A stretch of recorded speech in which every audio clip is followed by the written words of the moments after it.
What is our truth? And what is our truth may not be somebody else's. I know this really shows up when you're in a family gathering and you have your siblings around you. And in my case, it was all three of us were raised by the same mother and father. We lived in the same house all together until we graduated and gradually left the house. But boy, their experiences were nothing like mine. Now, they even said that I was my mother's favorite. And I know that wasn't true. I know one of my brothers was her favorite. But he says, no, you were. And there you go.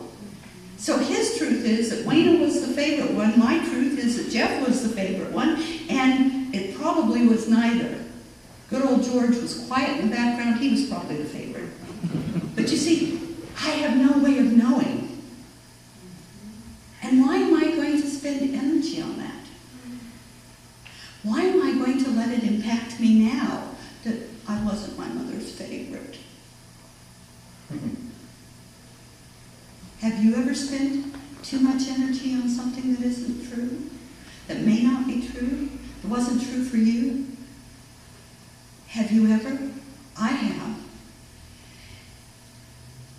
And just recently, this past week actually, I came upon something that I've been holding as true about myself that is not true. And so I am going to see what I can do about taking the forgiveness class. Because I thought I had forgiven a certain individual. I was certain. I'd let go.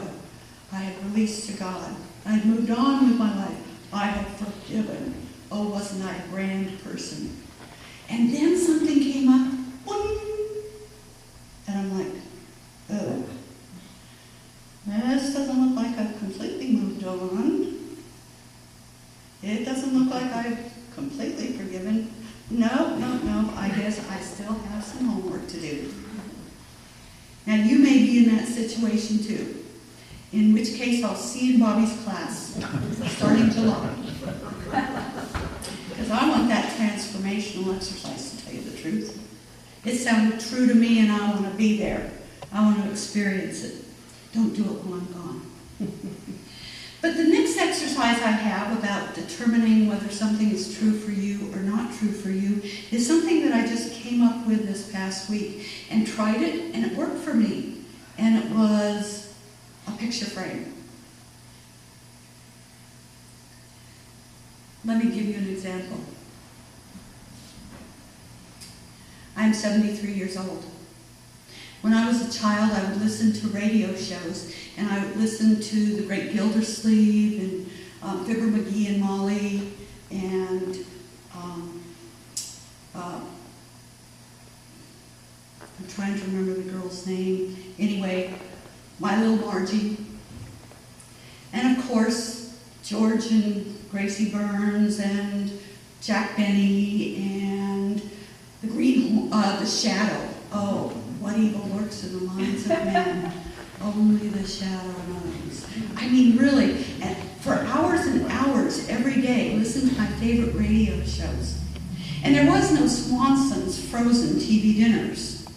There were no microwaves, but of course the early ones went into the stove, but there weren't those. And a house that had a TV by the time I was in grade school, like there was one on every block. And so all the kids would gather there to watch Howdy Doody or the Walt Disney show on Sunday, and all the parents would gather in that same house to watch George Gobel. But that was not when I was born. Wasn't around. Hello. So, I stand here and say I'm 73 years old. Some of you know how old I really am. But in this case, what you do is you build a picture frame in your mind around me. Now, if you haven't heard how old I am, you use that picture frame to separate what you can observe from all this other information that is true, by the way. And that picture frame gives you a frame of reference. Ooh, you knew I was going to work that in, didn't you? Frame of reference. And you begin to why then upon that inner self and what you can observe?